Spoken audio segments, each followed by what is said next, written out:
It begins with a silence. Not the ordinary kind you hear in a quiet room. No, this silence was the sound of absence. The deafening absence of a life that once lived so brightly online, now erased as if it had never existed. Her name was Elena, and one morning she woke up to find she no longer did. Every message she had ever sent gone. Her social media profiles vanished. Her cloud storage, a digital attic of memories, completely emptied. Even her email, her bank accounts, her medical records, all of it deleted. It was as if a ghost had passed over her name and simply decided she wasn't real.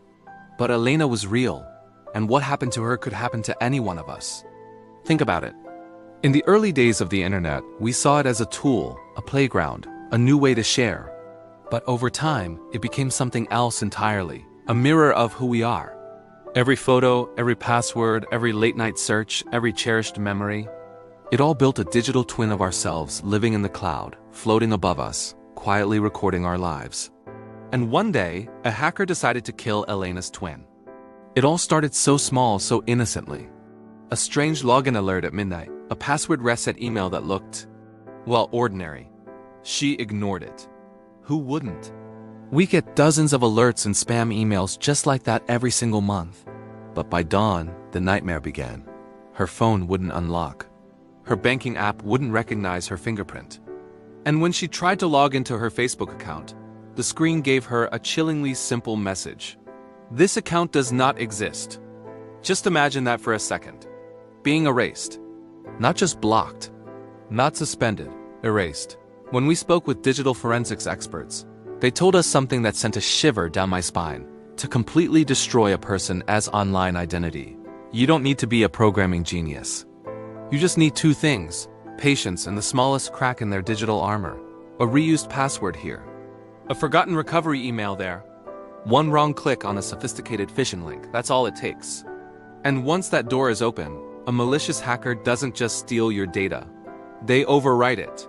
They salt the earth, making sure nothing can ever grow back. For Elena, it was a terrifyingly coordinated attack. Her own devices were cinched against her. Her precious backups were overwritten with junk data. Even the photos of her daughter's first birthday, those irreplaceable moments, vanished into blackness. The hacker didn't want money. They didn't demand a ransom. They wanted something far more sinister: oblivion. So why? Why would someone do this? We may never know for sure. Some speculate it was a personal grudge, a stalker with a vendetta. Others say it was simply the joy of destruction, the kind of twisted power trip that comes when one anonymous figure in a dark room can flip a switch and silence someone's entire existence.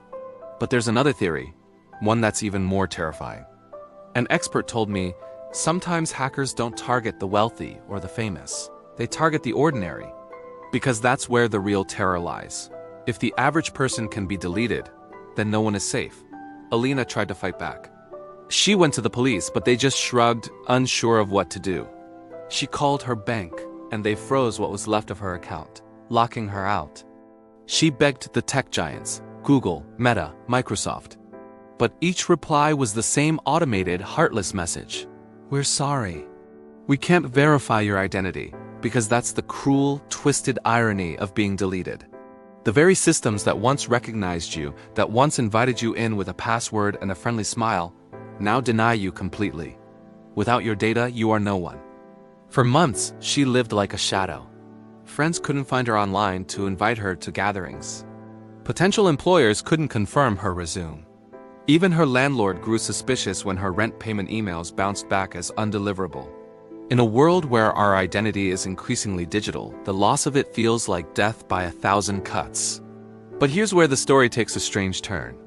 Elena didn't vanish completely. In the deepest, darkest corners of the internet on forums where hackers brag and trade stolen lives like playing cards, fragments of her data began to appear. Not her photos or her happy posts, but broken pieces. Her old usernames, her forgotten passwords from years ago, even her private medical ID number. The woman who was deleted was still alive, but only in pieces. We like to believe the internet remembers everything. But what if it forgets us selectively?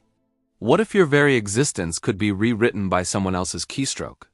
Cybersecurity specialists warn us that this isn't just a personal tragedy. It's a profound warning for our future. As our most critical systems, AI, banks, governments, and hospitals depend more and more on our digital identities, the stakes of erasure become terrifyingly high. A deleted person may soon mean a person who is denied healthcare, a person denied justice, a person denied the fundamental right to exist in modern society. When I asked Elena what she learned from this ordeal, her voice cracked. She said, "I realized how fragile we are. We think we're solid, that our lives are real. But online, we're just smoke, and that's the brutal truth. Every photo, every memory, every piece of ourselves that we upload is just one breach, one click, one forgotten password away from oblivion. We build our digital lives on servers we do not control, in clouds we cannot touch, owned by faceless companies we cannot see." Elena has slowly, painfully rebuilt her life. New accounts, new devices, new, stronger passwords, but the scars remain. The friends she lost contact with when her digital self was erased. The photos of her daughter she can never, ever get back. And that constant lingering feeling of insecurity that may never go away. So the next time you post a picture, the next time you save a file, the next time you trust the cloud to hold your most precious memories, remember Elena, remember the woman who was deleted.